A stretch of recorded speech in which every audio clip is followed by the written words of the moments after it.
Seja muito bem-vindo ao nosso curso. Meu nome é Luar de Moraes e eu estou terminando a minha graduação em Letras pela Uninter. Hoje você vai assistir à primeira aula e teremos um total de 12 encontros.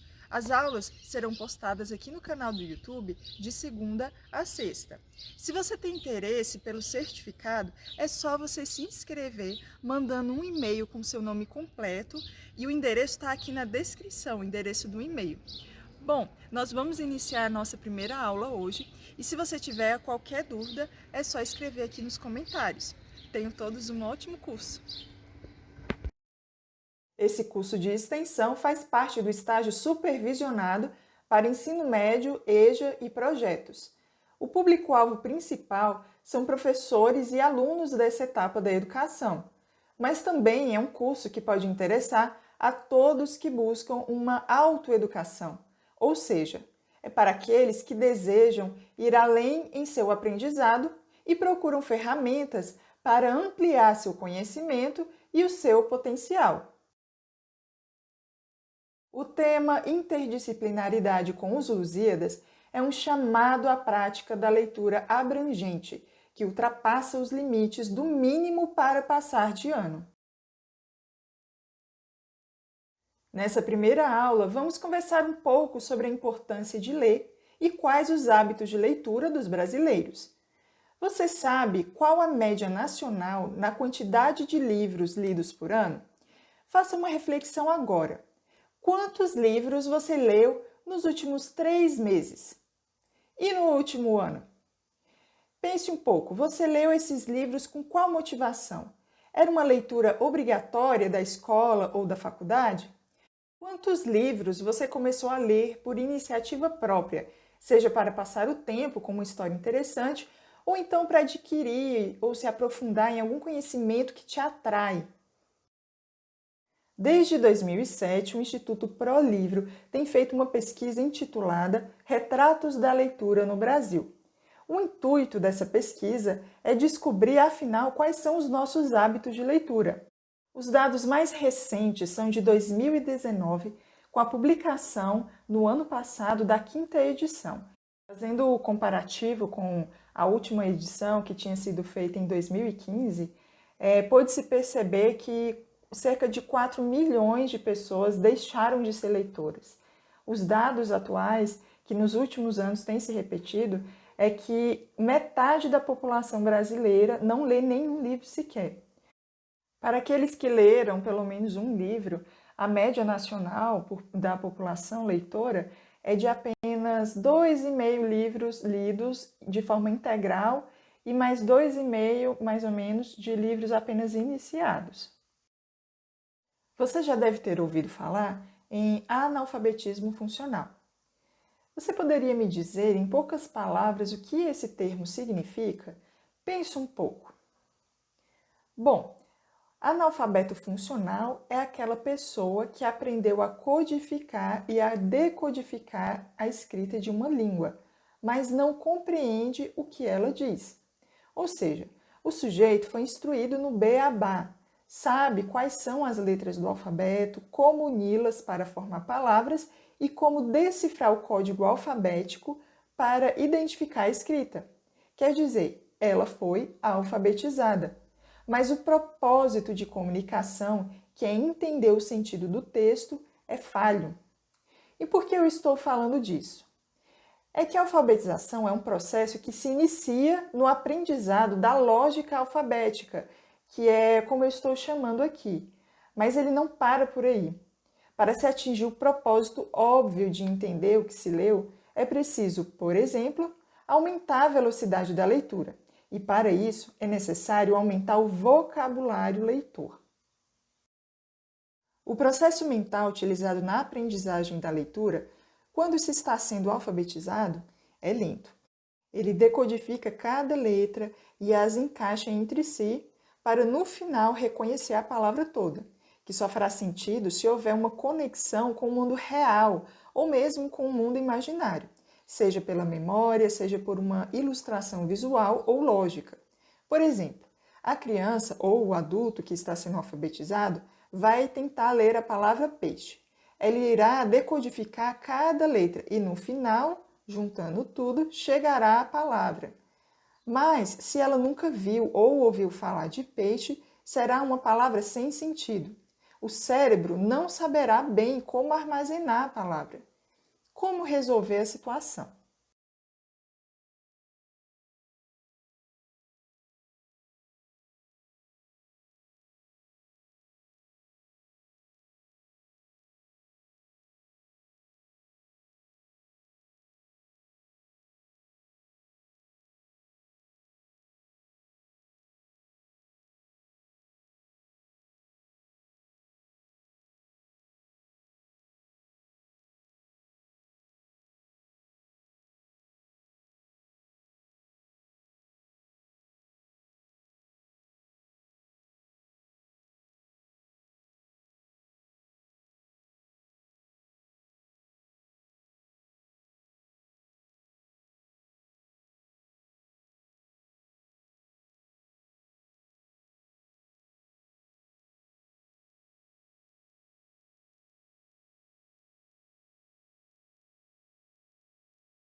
A questão que eu quero tratar sobre leitura agora está na sua capacidade de ampliar o vocabulário lido.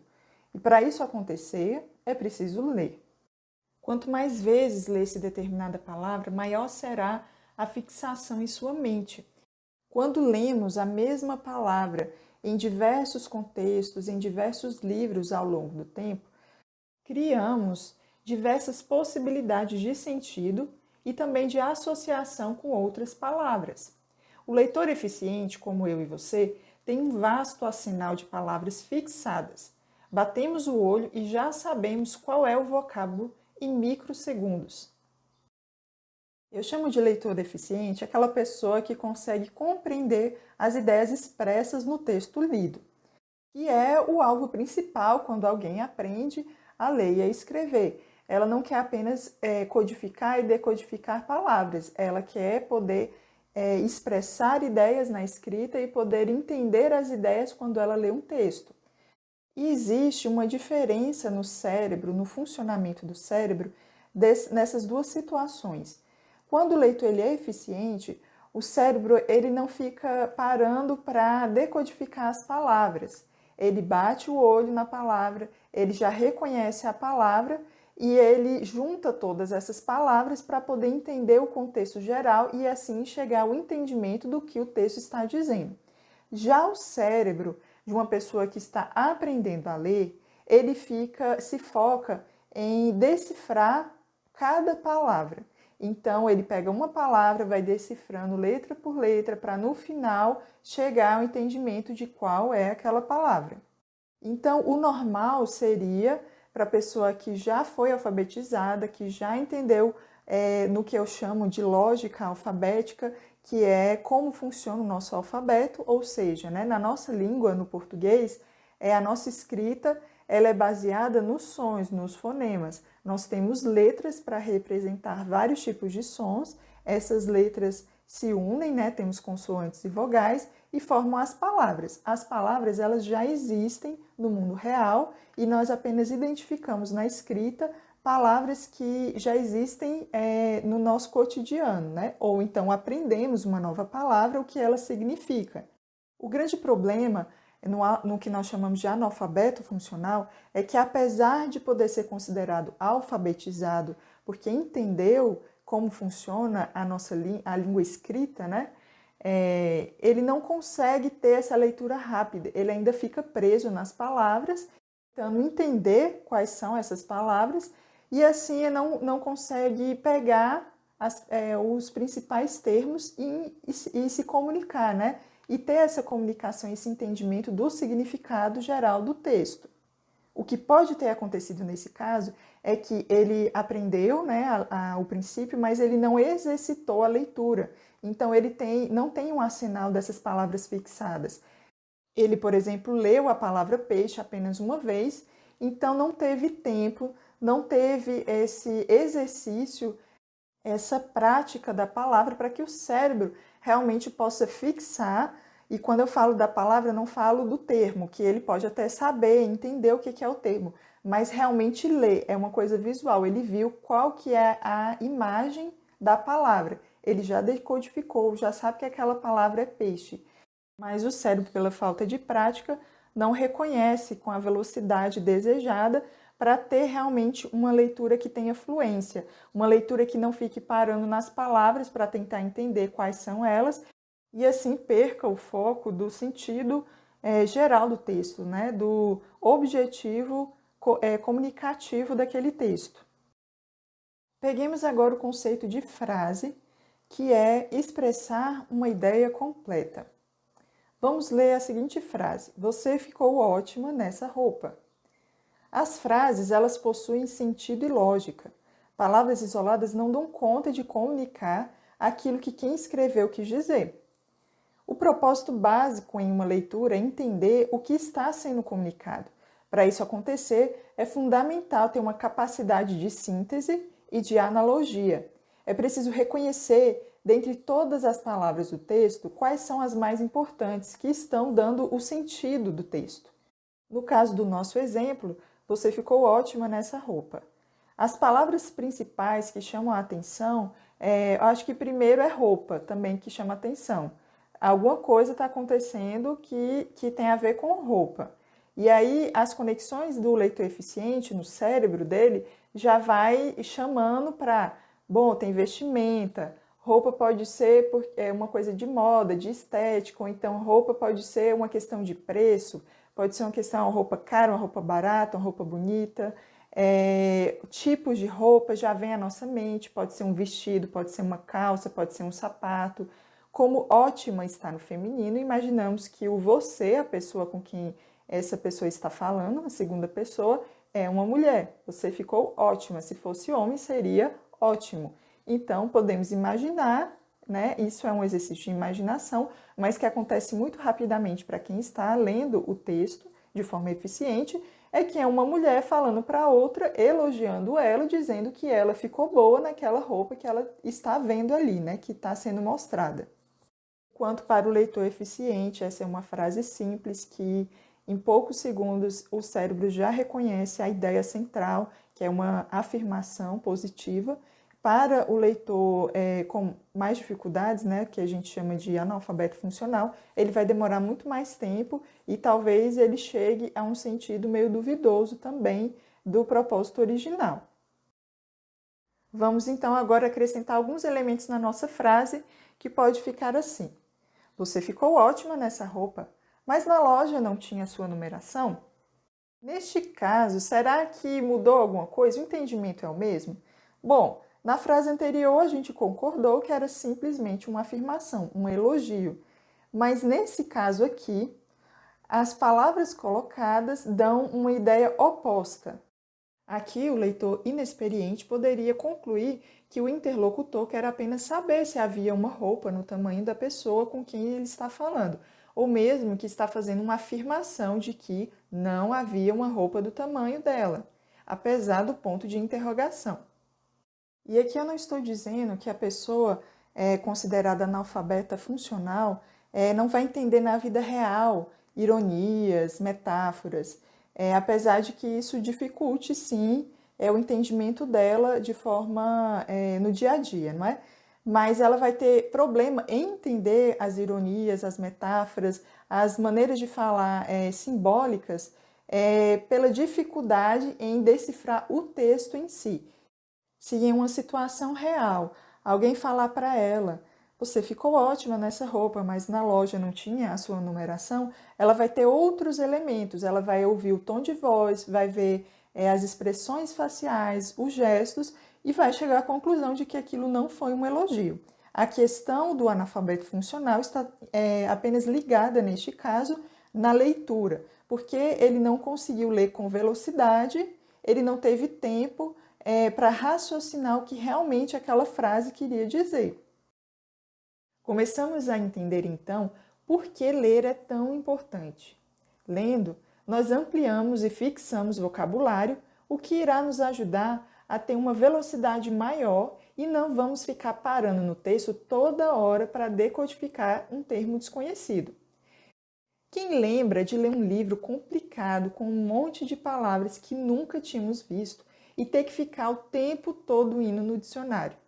Isso tira toda a nossa vontade de continuar a leitura, é muito cansativo. Outra coisa que as leituras diversificadas fazem, além de aumentar o nosso vocabulário, é ver o mesmo termo em contextos diferentes.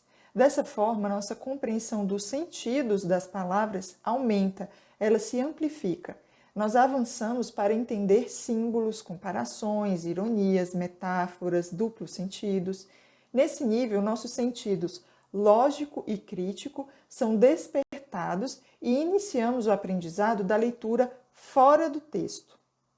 Digo fora do texto porque aqui nós vamos usar aquilo que adquirimos ao longo de nossas leituras anteriores para entender, refletir e ter uma posição crítica sobre o texto que estamos lendo.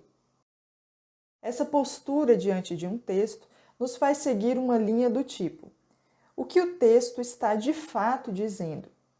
Ler em velocidade nos dará tempo de refletir sobre isso. Outra questão a se considerar é: o que o texto diz é irônico ou é uma afirmação simples? Saber disso é diferenciar o sim do não. O primeiro passo diante do texto é realmente tentar entender o que ele está dizendo, o que ele está afirmando. Só depois disso, de entender realmente o que está sendo dito, é que nós podemos avançar para pensar se o que é dito é válido, se ele tem lógica, se ele é verdadeiro. No caso de um texto que nós chamamos de não ficção, o autor vai apresentar argumentos que vão tentar nos convencer, digamos assim, de que o que ele está dizendo é verdadeiro, né?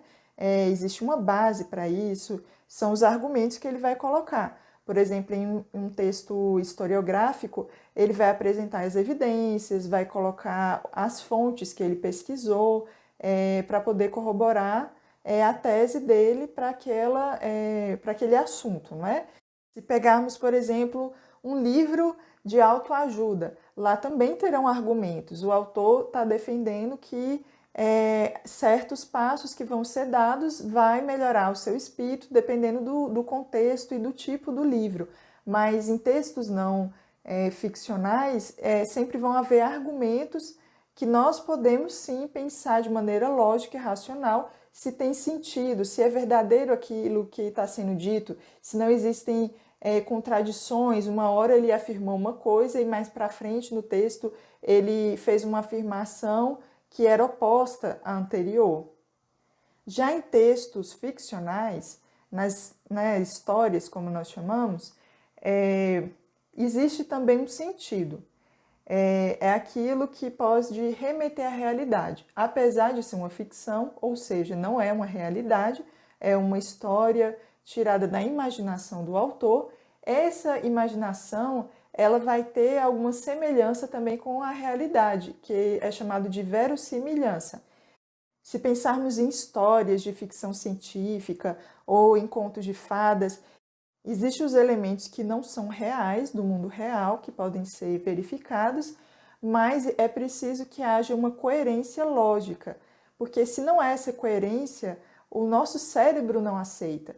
Por exemplo, se desde o princípio, em uma história que está falando sobre contos de fadas, foi estabelecido que as fadas voam, se no meio da história, por acaso, um outro elemento também passar a voar e não foi estabelecido isso desde o começo, né? Lá no começo falou, não, só as fadas voavam, por isso elas eram especiais.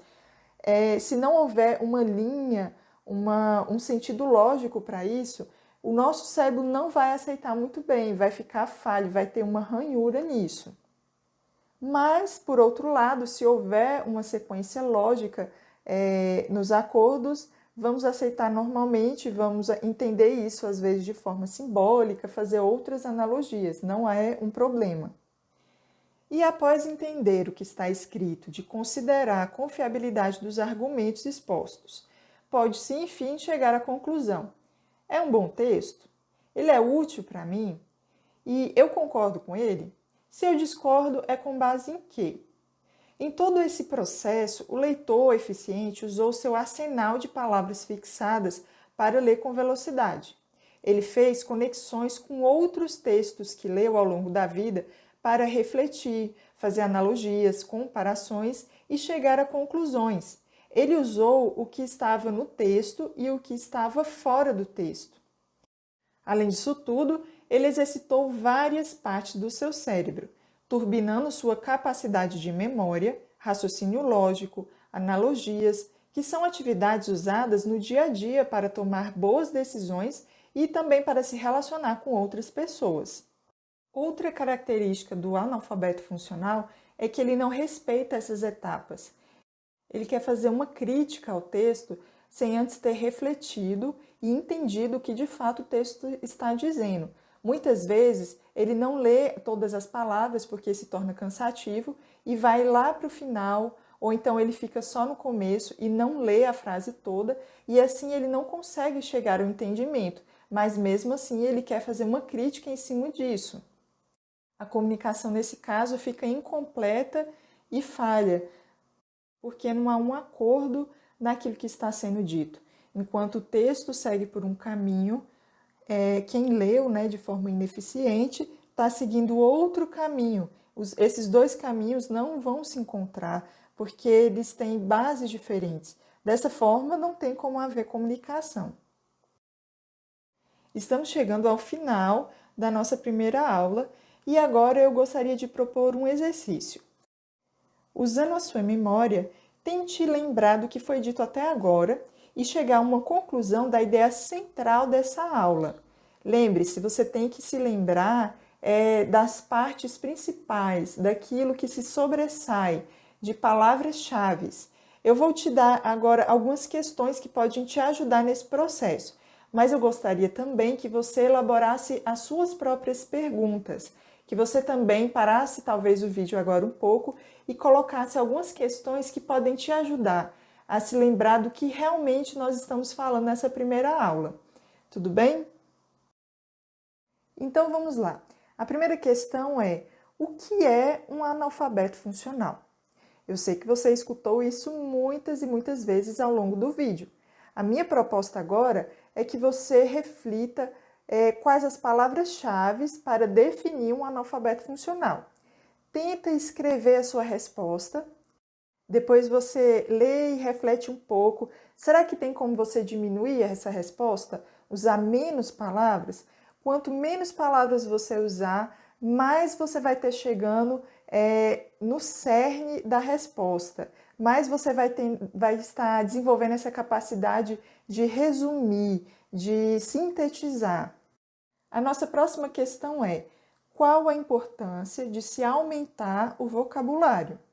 Lembrando que aqui nós estamos tratando do vocabulário que a gente lê. Não estou falando apenas de conhecer novas palavras e o significado delas, mas de conhecer a palavra escrita, de ler a mesma palavra várias vezes.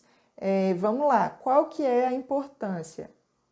E depois, ainda falando sobre vocabulário, podemos agora refletir sobre de que maneira eu posso aumentar o meu vocabulário.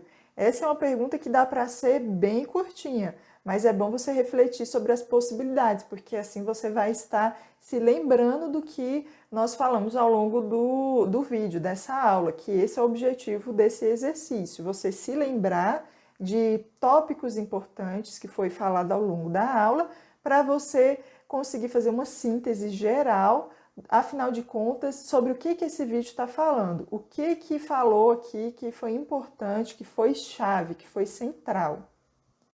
Um último questionamento que eu coloquei aqui é para você dizer a diferença do funcionamento no cérebro daquela pessoa que está aprendendo a ler para aquela pessoa que tem uma leitura eficiente. Você pode colocar, escrever de diversas maneiras, lembra depois de tentar diminuir e colocar em menos palavras, esse é um ótimo exercício.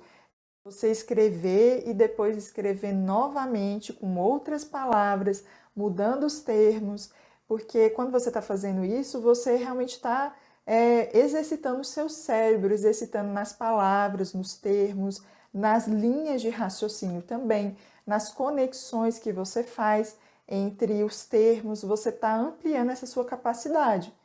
E se você quiser escrever aqui embaixo nos comentários quais são esses questionamentos que você pensou também, além desses que a gente colocou, seria muito interessante para a gente ver como que as diferentes pessoas pensam, não é?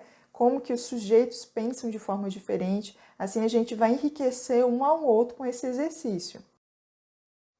Muitos pensam que o hábito de leitura se restringe aos eruditos, mas a prática regular e consistente é para todos, pois é uma atividade que faz exercitar o cérebro em funções úteis à vida cotidiana. Pense nos males que o sedentarismo causa ao bem-estar e à saúde física. Quem não pratica exercícios físicos restringe sua capacidade respiratória, circulatória, afeta a imunidade, o que facilita o aparecimento de doenças, além de limitar a pessoa naquilo que ela quer fazer, já que o ânimo e a disposição também diminuem. A leitura é a academia do cérebro. Enquanto uma pessoa normal ativa seu corpo ao subir e descer uma escada, ao fazer uma faxina, ir no supermercado, ela também ativa seu cérebro com atividades normais. Mas é na prática da leitura que ela está desenvolvendo seu potencial cognitivo.